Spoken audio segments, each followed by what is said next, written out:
cuma modal ilmu saja, modal pinter saja, akhlaknya nggak ada, adabnya nggak ada, sopan santunnya nggak ada. Modal pinter, dengan modal pinter, tanpa akhlak, tanpa adab, tanpa sopan santun, seseorang bisa jadi mulia. Maka makhluk yang paling mulia adalah iblis, saudara-saudara. Sepinter-pinternya kita, iblis masih lebih pintar daripada kita. Kami para habaib tidak akan pernah menjilat ludah sendiri. Kalau ludah sendiri aja nggak dijilat, apalagi jadi penjilat pemerintah, saudara-saudara. Itu kita habaib.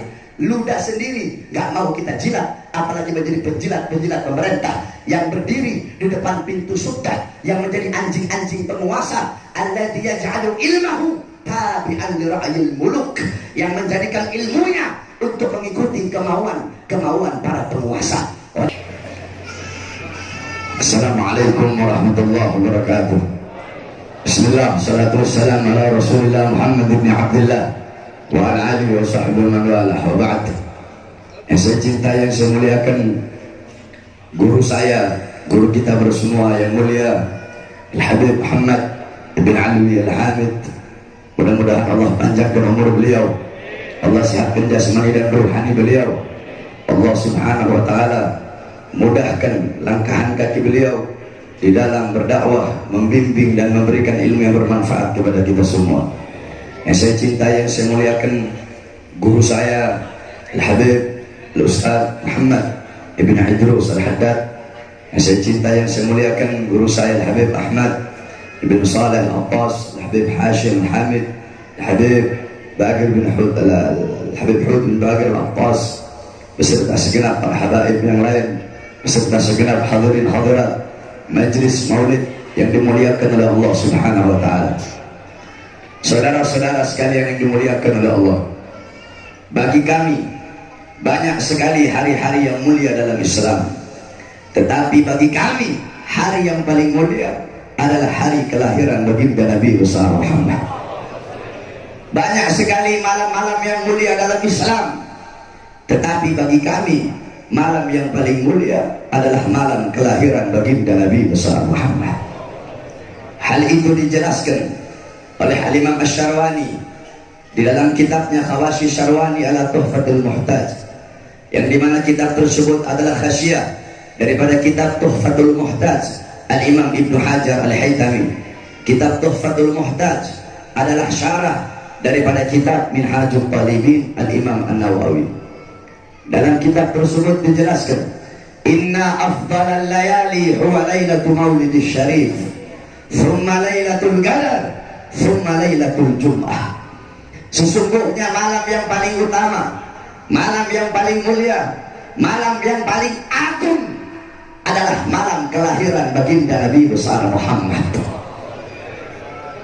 Maksud malam kelahiran Nabi di sini adalah malam kelahiran Nabi yang tidak terulang kembali, yakni pada saat lahirnya Nabi Muhammad SAW. Dulunya saya menyangka setiap 12 Rabiul Awal itu lebih utama daripada Lailatul Qadar dan malam Jumat. Tetapi setelah saya bertanya kembali kepada guru saya Al-Habib Muhammad bin Idrus Al-Haddad, beliau menyatakan bahwasanya yang dimaksudkan malam yang paling utama di sini, malam kelahiran Nabi, adalah bukan yang setiap kita rayakan tiap tahun, tetapi malam kelahiran Nabi yang pada saat itu, malam itu dilahirkan Nabi Muhammad SAW. Setelah malam kelahiran Nabi baru Lailatul Qadar, setelah Lailatul Qadar baru malam Jumat.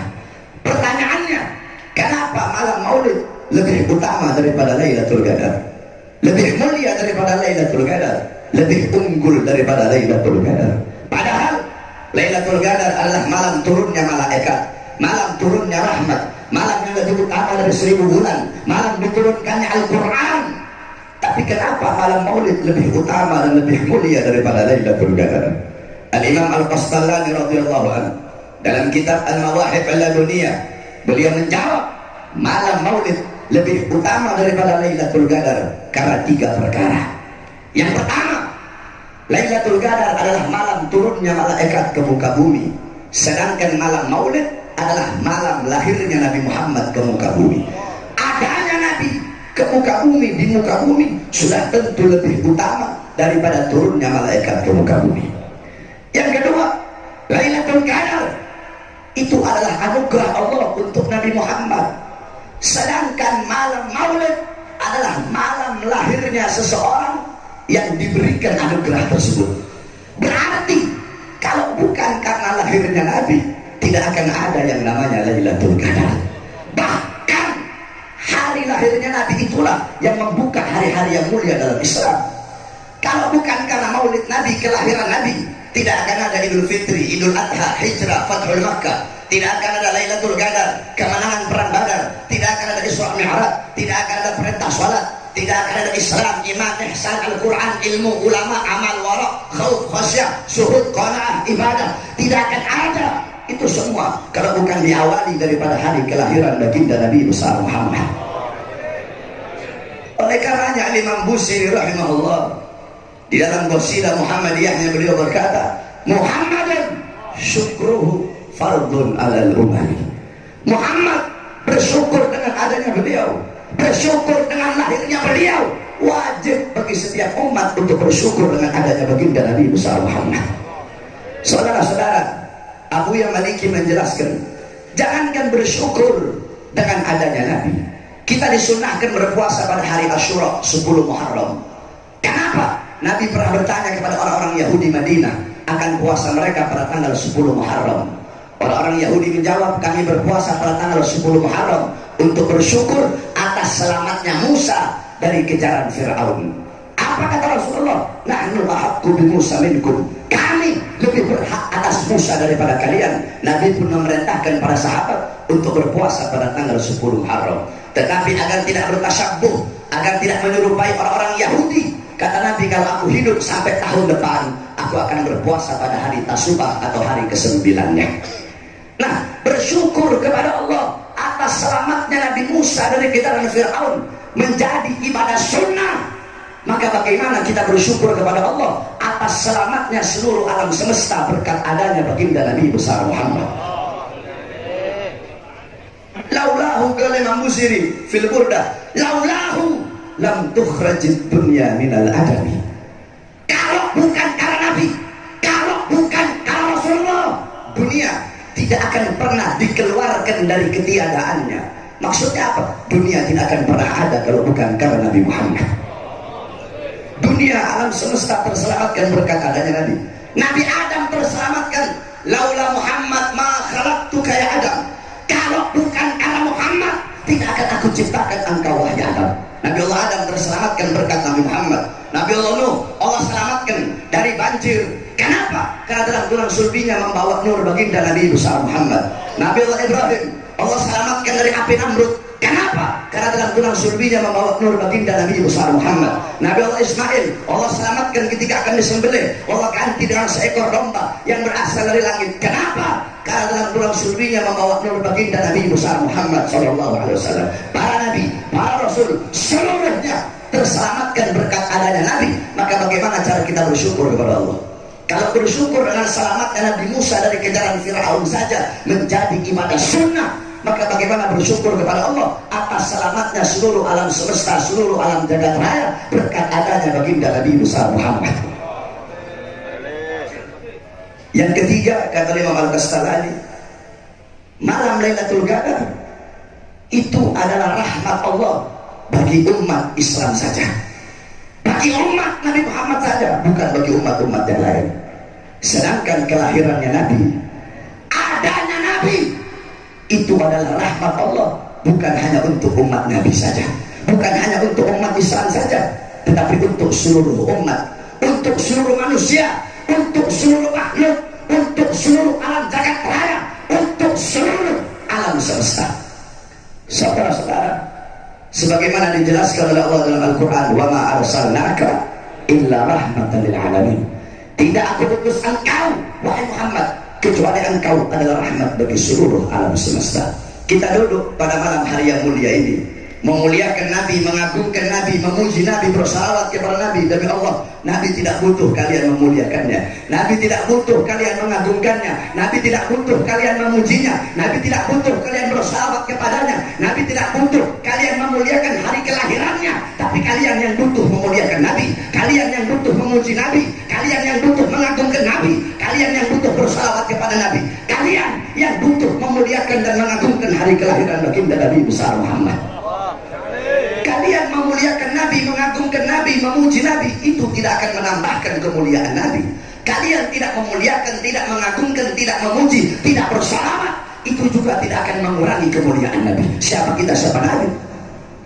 Kemuliaan Nabi walaupun lautan jadi tinta, pohon-pohon jadi pena dipakai untuk melukis kemuliaan Nabi, laut jadi tinta, pohon jadi pena, tidak akan sanggup melukis kemuliaan Nabi Muhammad. Sampai-sampai kata Sayyidina Ali bin Abi Thalib radhiyallahu anhu, "Lau kana fid dunya tadumu li wahidin la kana Rasulullah sallallahu alaihi wasallam fiha mukhallada." Andaikan bisa ada satu wujud yang hidup abadi di dunia, kullu man 'alaiha fan. Segala sesuatu yang ada di atas dunia ini pasti hancur, pasti binasa. Andaikan bisa ada satu wujud, satu zat, satu makhluk yang bisa kekal abadi di dunia, yang paling pantas hanya Nabi Muhammad. Karena begitu mulia dan begitu agung baginda Nabi besar Muhammad. Ma madahtu Muhammadan bi qasidati walakin mudiha qasidati bi Muhammadin. Aku tidak memuji Nabi dengan syairku. Aku tidak memuji Nabi dengan syairku, tetapi syairku yang menjadi terpuji karena telah memuji Nabi Muhammad. Aku tidak memuliakan Nabi dengan syairku, tetapi syairku yang menjadi mulia karena telah memuliakan Nabi Muhammad. Aku tidak mengagungkan Nabi dengan syairku, tetapi syairku yang menjadi agung karena telah mengagungkan baginda Nabi besar Muhammad. Kalian duduk pada malam hari ini, kita duduk menjadi mulia karena telah memuliakan Nabi Muhammad. Kita duduk di sini menjadi agung karena telah mengagungkan Nabi Muhammad. Kita duduk di sini menjadi terpuji, dipuji oleh malaikat. Kenapa? Karena kita telah memuji baginda Nabi besar Muhammad sallallahu alaihi wasallam. Oleh karenanya, saudara-saudara sekalian yang dimuliakan oleh Allah, Nabi Muhammad adalah rahmat bagi seluruh alam semesta, rahmatan lil alamin. Tetapi banyak ustaz sekarang, kiai sekarang yang dimana menyalah artikan, salah tafsir akan makna daripada rahmatan lil alamin, sehingga rahmatan lil alamin mereka jadikan sebagai sesuatu yang untuk menghentikan perjuangan para habaib, para kiai, para ulama yang istiqamah berjalan di jalan Allah. Mereka jadikan rahmatan lil alamin untuk membungkam mulut-mulut yang selalu menyampaikan kebenaran. Islam itu rahmatan lil alamin, Islam itu lembut, Islam itu damai, nggak boleh tegas-tegas, nggak boleh keras-keras, nggak boleh angkat senjata. Saudara-saudara, rahmatan lil alamin tidak bisa diartikan diam terhadap kezaliman, bungkam terhadap kemungkaran, menahan diri daripada penjajahan. Kalau rahmatan lil alamin diartikan diam terhadap kezaliman, diam terhadap kemaksiatan, diam terhadap penjajahan, diam terhadap mungkarat, dalalat, sayyi'at, mukhalafat, maka demi Allah tidak akan ada ayat Quran, innallaha ashtara minal mu'minina anfusahum wa amwalahum bi anna lahumul jannah ila akhir ayat. Tidak akan ada ayat wa qatilu fi sabilillah la yuqatilunakum bil akhir ayat. Tidak akan ada hadis man ra'a minkum munkaran falyughayyirhu bi yadihi. Tidak akan ada hadis dalam kitab Marbatus Usul Tasdiq, man tala'a fi baiti qaumin bi ghairi idrihim faqad halalahum an yufaqa ainahu. Kalau rahmatan lil alamin diartikan diam terhadap kezaliman, Al-Habib Salim bin Ahmad bin Jingdan tidak akan menyampaikan kebenaran melawan para penguasa dan para pemerintah yang zalim. Jikalau rahmatan lil alamin diartikan diam terhadap kezaliman, maka kakek-kakek kita, kakek-kakek kita, datuk-datuk kita, kakek nenek moyang kita, Sayyidina Ali bin Abi Thalib radhiyallahu anhu wa karamallahu wajhah, dihina, difitnah, dicaci maki di mimbar-mimbar sampai beliau dibunuh oleh Ibn Muljam. Datuk kita Sayyidina Hasan bin Ali, beliau wafat diracun, keluar isi perutnya, usus-ususnya dari mulutnya. Makanya Rasulullah ketika Sayyidina Hasan dan Sayyidina Husain masih kecil, Rasulullah mencium Sayyidina Hasan di mulut dan mencium Sayyidina Husain di leher. Sayyidina Husain pergi ke ibunya Sayyidah Fatimah, wahai ibu, kenapa kakek mencium aku di leher sedangkan Hasan dicium di mulut? Pergi Sayyidah Fatimah mengunjungi ayahnya, wahai ayah, Husain tadi berkata, kenapa Kak Hasan engkau cium di mulut sedangkan Husain kau cium di leher? Rasulullah menangis. Kata Rasulullah, Hasan aku cium di mulut karena nanti usus-ususnya akan keluar, dia akan terbunuh dari mulutnya, yakni diracun. Husain, aku cium lehernya. Kenapa? Karena Husain akan terbunuh, lehernya akan terpisah dari jasadnya. Kakek kami Sayyidina Hasan, beliau diracun sampai meninggal dunia. Sayyidina Husain, datuk kami, kakek kami, beliau wafat terbunuh, kepalanya terpisah dari jasadnya, kepalanya dipertontonkan. Anak beliau, anak-anak perempuannya dirantai, digiring, ditawan, dipertontonkan bagaikan binatang. Anaknya beliau, Sayyidina Ali Zainal Abidin As-Sajjad, datuk kami, dipenjara. Kenapa? Beliau dipenjara, disiksa, dihina, dipotong, diracun, karena mereka, datuk kami, kakek-kakek kami, mereka yang berada di barisan paling depan untuk menyampaikan kebenaran, melawan para penguasa dan para pemerintah yang zalim, saudara-saudara. Oleh karenanya mereka dibunuh.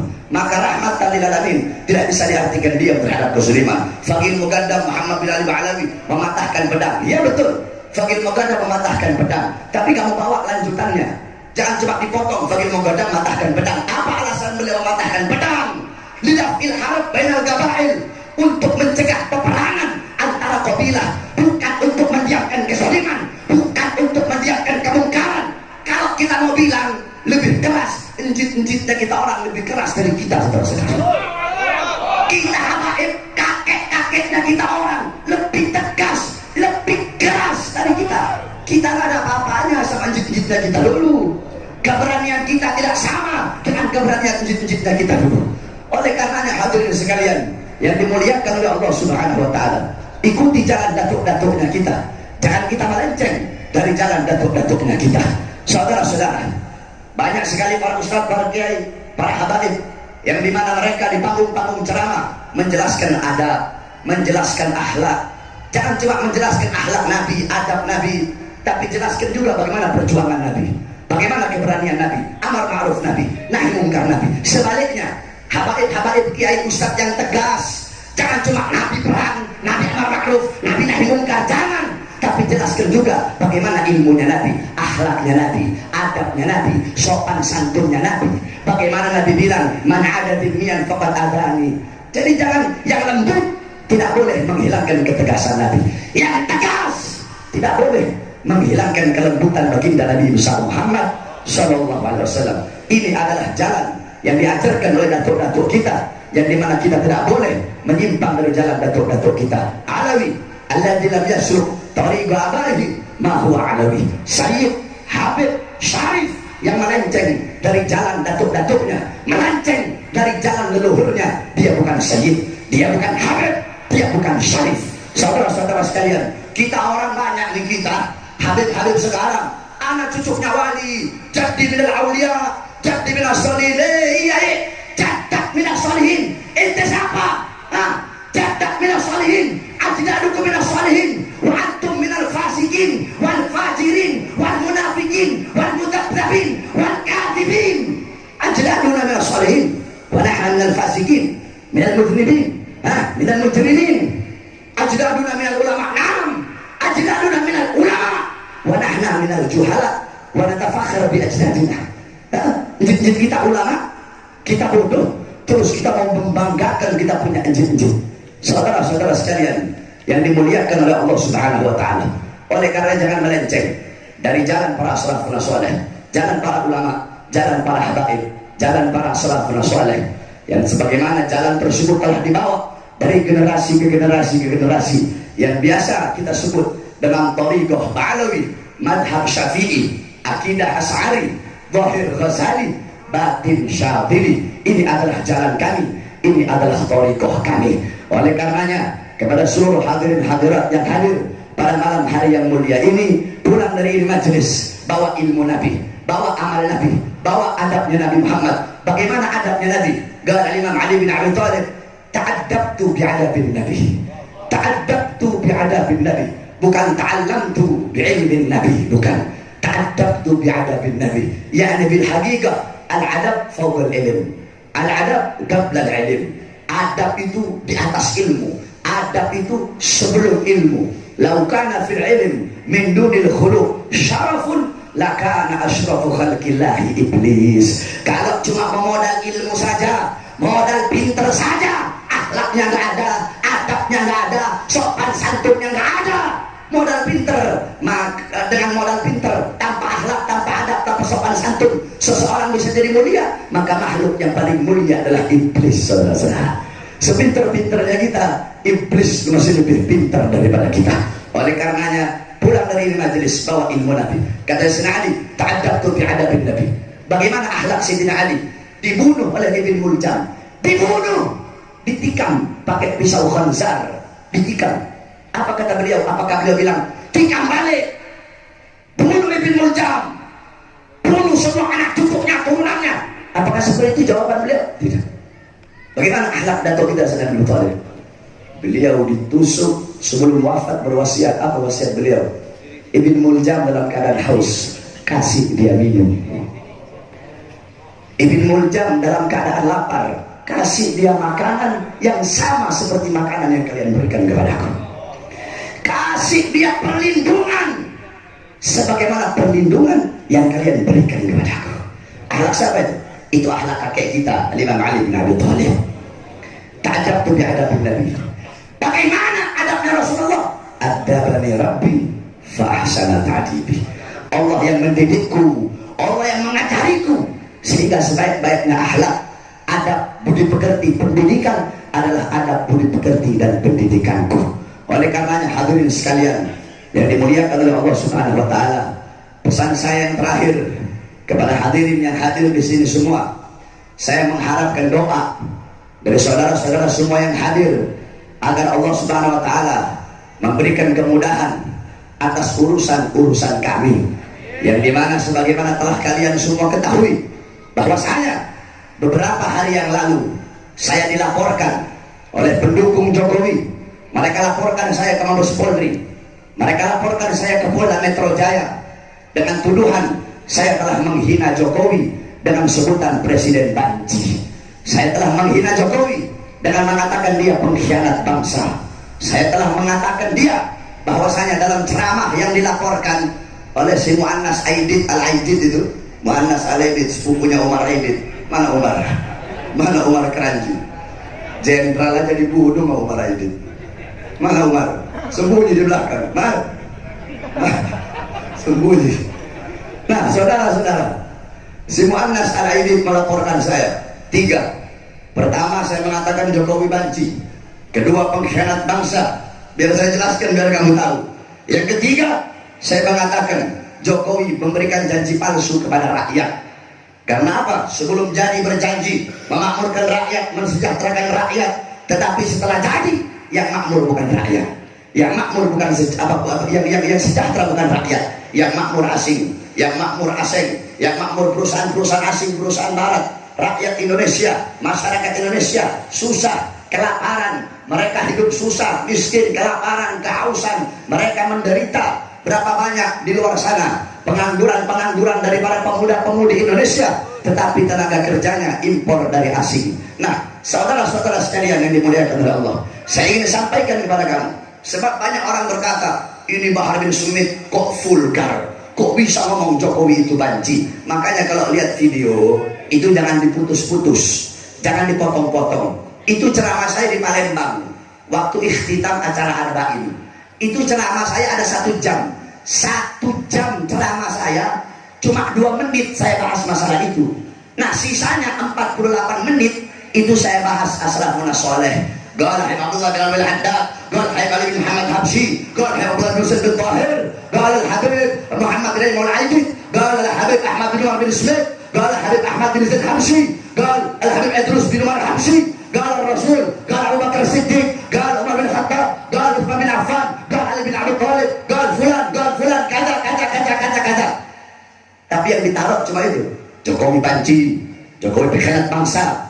Kenapa saya bisa nyambung ke situ? Nggak mungkin kalau nggak ada lanjutan urutannya, saudara-saudara. Itu saya lagi bahas makalah tuba liman kana durda, tuba liman kana tarbud dunya qabla an tarakta, wa man qablahu qabla an yadkhula, wa arda rabbahu qabla an yalqah. Saya lagi bahas ketika kelak di akhirat orang-orang berjumpa dengan Allah, satu persatu dimintai pertanggungjawaban, peskatnya, kiainya, habibnya, pejabatnya, RT, RW, lurah, camat, bupati, wali kota, gubernur, sampai presiden. saya bahas masalah itu. Kenapa saya bilang Jokowi itu Bapak Presiden Banci? Kenapa? Lihat video sebelumnya. Kenapa? Karena waktu aksi 411 yang dipimpin oleh guru kami Al-Habib Muhammad Rizik bin Husain bin Syihab, jutaan umat Islam berkumpul di depan Istana Negara, ribuan habaib, ribuan kiai, ribuan ulama, jutaan umat Islam berkumpul di depan istana untuk meminta penegakan hukum, untuk meminta keadilan dari presiden, untuk memenjarakan penista agama. Presidennya sebagai ketua negara malah lari, malah kabur. Apa namanya itu kalau bukan banci, saudara-saudara? Tidak ada, saya bukan benci kepada pribadinya, bukan. Giliran saya ngomong Jokowi itu ada baiknya. Baiknya apa? Baiknya dia bikin hari santri 22 Oktober. Nggak dimasukkan. Saya ini orangnya tawazun. Seperti ketika saya mengatakan, kalau sampai Prabowo jadi presiden, terus dia khianati rakyat, terus dia bohongi rakyat, kami yang naikkan, kami juga akan turunkan. Kita para habaib begitu, saudara-saudara. Yakni kita tidak akan, kita tidak akan menyalahkan yang benar walaupun kebenaran itu datangnya dari musuh, dan tidak akan membenarkan yang salah walaupun kesalahan itu datangnya dari orang dekat kita. Itu namanya tawassul, itu namanya tawazzul, saudara-saudara. Itu yang pertama. Yang kedua, kenapa saya bilang dia pengkhianat bangsa? Emang betul kok dia memberikan janji-janji palsu kepada rakyat.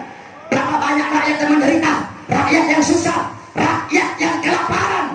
Oleh karena saya sampaikan kepada kalian yang melaporkan saya, kalian kira dengan kalian melaporkan saya terus saya bakal diem, saya bakal kayak kucing kena air, bakal kayak kucing basah, bakal bingkem? Tidak, saudara-saudara. Kami bagaikan gaharu yang dibakar semakin wangi, kami bagaikan emas yang dibakar semakin merah. Demi Allah, semakin kalian berusaha membungkam mulut kami untuk menyampaikan kebenaran, semakin kami gaungkan dan kami teriakkan ini kebenaran, saudara-saudara. Oleh karena saya sampaikan, kalau bagi mereka ini adalah sebuah kesalahan, demi Allah, saya tidak akan pernah meminta maaf dari kesalahan ini. Saya tidak akan pernah minta maaf. Saya berani berbicara, berani berkata, saya berani bertanggung jawab dunia akhirat atas apa yang saya sampaikan. Kami para habaib tidak akan pernah menjilat ludah sendiri. Kalau ludah sendiri aja nggak dijilat, apalagi jadi penjilat pemerintah, saudara-saudara. Itu kita habaib. Ludah sendiri nggak mau kita jilat, apalagi menjadi penjilat pemerintah yang berdiri di depan pintu surga, yang menjadi anjing-anjing penguasa. Alladzi yaj'alu ilmahu tabi'an li ra'yil muluk, yang menjadikan ilmunya untuk mengikuti kemauan para penguasa. Oleh karenanya, saudara-saudara sekalian yang dimuliakan oleh Allah Subhanahu wa taala, saya sampaikan kepada seluruh hadirin hadirat, khususnya para syabab alawiyin, khususnya para habaib, para yang masih muda-muda, para syabab, para habaib yang muda. Memang jikalau nanti dalam beberapa hari ke depan, dalam beberapa minggu ke depan, saya ditangkap atau saya dipenjara, saudara-saudara, dalam ceramah saya membela rakyat yang susah, saya membela rakyat yang miskin, saya membela umat Islam yang dizolimi waktu 411, saya membela pengangguran, saya membela bangsa Indonesia, saya membela pribumi Indonesia. Jangankan hanya di penjara, jangankan hanya dikurung, jangankan hanya di kerangkeng, untuk bangsa, untuk rakyat, untuk Indonesia, untuk Islam, nyawa saya, jiwa saya, darah saya murah untuk Islam, bangsa dan rakyat Indonesia. Oleh karena saya tidak akan pernah minta maaf. Kalau pendukung Jokowi bilang Habib Bahar harus minta maaf, lebih baik saya busuk dalam penjara daripada saya harus minta maaf, saudara-saudara. Tidak akan keluar kata-kata maaf dari lisannya saya. Oleh karenanya, saya wasiatkan kepada khususnya saudara-saudara saya, para habaib yang muda, jikalau dalam beberapa hari ke depan saya ditangkap, saya dipenjara karena menyampaikan kebenaran, karena tidak tunduk kepada kezaliman, karena tidak tunduk kepada kekuasaan, demi Allah, bersumpahlah kalian, berjanjilah kalian, jangan pernah kalian padamkan api-api perjuangan yang selama ini telah kami nyalakan, saudara-saudara. Jangan pernah kalian padamkan. Kebenaran milik Allah. Allah Allah pasti memenangkan sesuatu yang menjadi miliknya. Kebenaran bagaikan matahari yang akan selalu bersinar walaupun di hadapan orang-orang yang buta. Orang-orang yang berjalan di jalan kebenaran, mereka adalah matahari tersebut. Dan yang berjalan di jalan kezaliman, mereka adalah orang-orang yang buta tersebut. Mudah-mudahan Allah jadikan kita daripada matahari-matahari yang selalu bersinar, selalu bercahaya walaupun di hadapan orang-orang yang buta. Amin amin ya rabbal alamin. Dan kita doakan guru kita Habib Muhammad bin Alwi Hamid, mudah-mudahan beliau selalu dalam keadaan sehat sehingga beliau bisa selalu membimbing kita semua, memberikan kepada kita ilmu yang bermanfaat.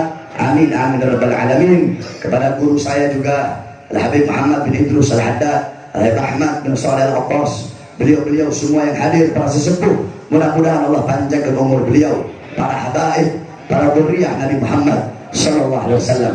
Amin amin ya rabbal alamin. Makanya saudara-saudara, ini kita para habaib, para dzurriyyah Nabi, nggak boleh sedikit. Makanya para habaib itu harus kawin banyak. Jangan satu istrinya, 2, 3, wah imam 4. Jangan satu istrinya. Sebab kenapa saudara-saudara sekalian yang dimuliakan oleh Allah? Sebagaimana pernah saya dapatkan itu. Pernah saya dapatkan itu. Ya ini katanya profesor, ada seorang dokter ya Habib. Ini dokter bilang kalau ada rejal laki-laki mau Habib kayak mau siapa kayak istri 1 itu umurnya lebih pendek dari istri 2, 3 wah imam. Loh kenapa? Iya istri njit-njitnya kita itu umurnya panjang-panjang. Umurnya panjang kenapa? Banyak istrinya. Nah saudara-saudara, ini dokter bilang kenapa laki-laki yang istri 1 itu umurnya pendek, banyak penyakit, kena prostat, kena asam urat, kena diabetes, darah tinggi, banyak penyakit, kena jantung, kena liver. Kenapa? Idza hadat ta'attal, idza nafasat ta'attal, idza ghadabat ta'attal, idza kharajat ta'attal, idza kada ta'attal.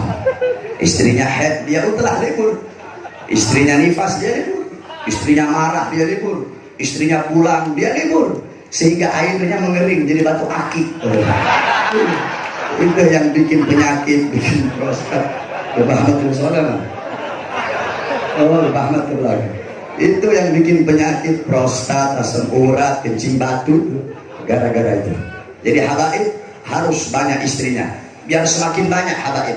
Sebab selama masih ada habaib, selama itu belum terjadi kiamat. Kenapa? Karena selama masih ada Al-Quran, selama itu belum kiamat. Sedangkan Al-Quran dan habaib tidak akan pernah bisa dipisahkan. Makanya habaib ini harus banyak betul. Istrinya banyak, anaknya. Jangan cuma 1. Cuma saya lihat di sini muka-muka habibnya muka takut istri semua.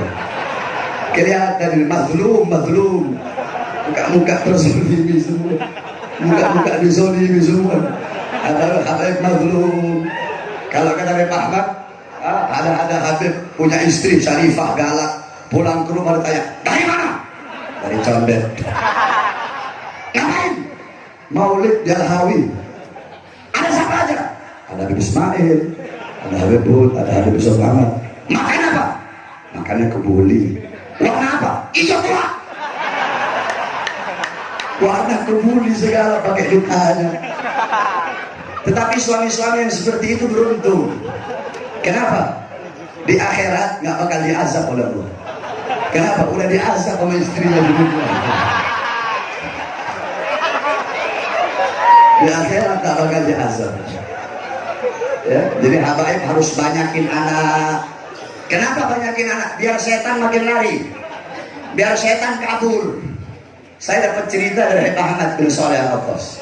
Habib Ahmad bin Shalih pernah cerita kepada saya waktu pengajian malam Selasa. Jadi dulu ada ibunya setan.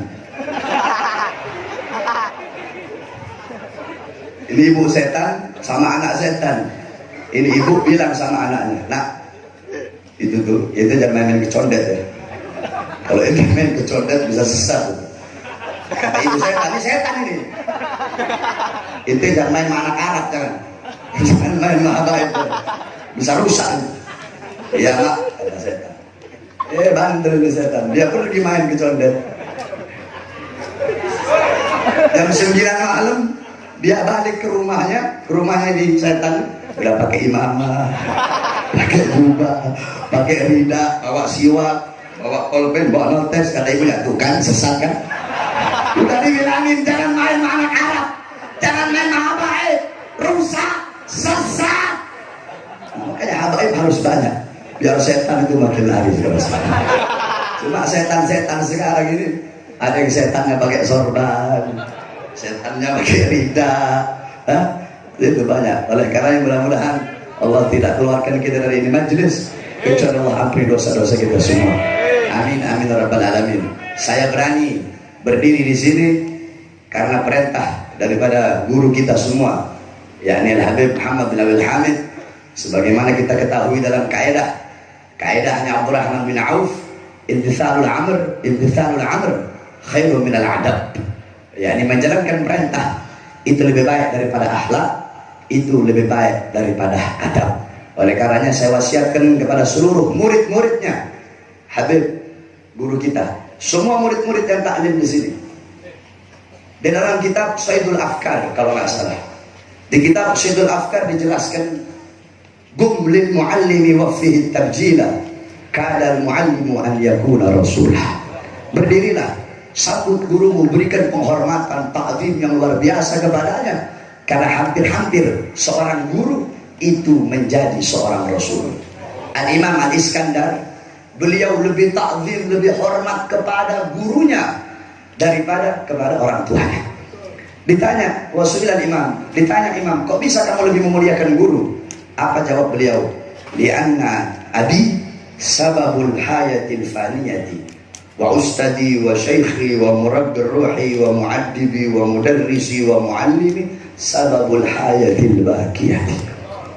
Orang tuaku adalah sebab kehidupanku di dunia yang fana, di dunia yang akan musnah binasa. Sedangkan guruku, mereka adalah sebab adanya aku di kehidupan yang kekal abadi, yaitu akhirat. Oleh karenanya taat kepada guru, takzim kepada guru, pasang akhlak, pasang adab yang baik kepada seorang guru. Dalam kitab Inbahur Ruwat ala Anba'in Nuhat dijelaskan dulu Al-Imam Syekh Abdullah Az-Zubaydi. Beliau pernah belajar kepada Imam Abu Ali Al-Qali. Beliau seorang ahli nahwu. Al-Imam Abu Ali Al-Qali itu tiap hari Syekh Abdullah Az-Zubaydi tidur di kandang di kandang ternak gurunya. Tiap hari dia tidur di kandang ternak gurunya. Kenapa? Karena cuma pengen berada di barisan paling depan untuk menatap wajah gurunya. Saking begitu rindu ta'zimnya kepada gurunya. Dijelaskan oleh dalam riwayat Al-Imam Abdullah bin Mas'ud kata, "Zalaltu taliban fa'azastu matluban." Aku hina dalam nuntut ilmu, yakni zalaltu taliban, ketika aku menjadi pencari ilmu aku hina, aku susah. Tetapi aku mulia, menjadi mulia ketika aku menjadi orang yang dicari ilmunya. Oleh karenanya khidmat kepada guru, taat, muliakan guru, khidmat takzim kepada guru, bukan hanya semasa hidupnya saja, bahkan walaupun guru telah wafat tetap kita harus taklim kepada guru. Satu contoh terakhir, Kiai Khalil Bangkalan. Kiai Khalil Bangkalan punya guru namanya Syekh Muhammad Ar-Rahbini, dipanggil Syekhul A'ma karena kedua matanya buta. Itu tiap hari Kiai Khalil dia tidur di depan rumah gurunya. Kenapa? Dia tidur depan pintu guru, agar kalau gurunya keluar mau sholat subuh, agar gurunya bisa nginjek kepalanya dia. Buta, agar gurunya bisa nginjek kepalanya dia. Diceritakan juga beliau dulu pernah naik delman. Ketika beliau lagi naik delman, tiba-tiba beliau tanya sama tukang delman, ini kudanya orang apa? Ini kudanya asalnya dari mana? Oh, ini kudanya dari Bima, Kiai. Ah, dari mana? Dari Bima. Turunkan saya. Kenapa, Kiai? Saya tidak mau naik kuda yang berasal dari Bima. Emang kenapa? Karena saya punya guru orang Bima, sehingga saya tidak mau naik kuda yang berasal dari Bima. Al-Imam Taqiyuddin As-Subki kalau nggak salah. Satu waktu beliau lagi naik kendaraan bersama anaknya. Ketika beliau naik kendaraan, tiba-tiba beliau melihat seorang petani. Ini petani berkata, "Sa'altu al-mas'alah kada wa kada wa kada ila An-Nawawi. Aku pernah bertanya tentang satu masalah ini kepada Imam An-Nawawi, Sahibul Majmu' Syarah Muhadzab. Kemudian tiba-tiba Imam Taqiyuddin As-Subki turun dari kendaraannya. Beliau turun, anaknya tanya, "Bapak ya Abah, kenapa Abah turun dari kendaraan?" "Aku tidak mau naik kendaraan sedangkan seorang petani yang pernah melihat guruku dalam keadaan berjalan kaki. Padahal gurunya telah wafat, padahal gurunya telah meninggal dunia." Seperti itulah keadaan para as-salafun as-salih dalam ta'zim kepada guru.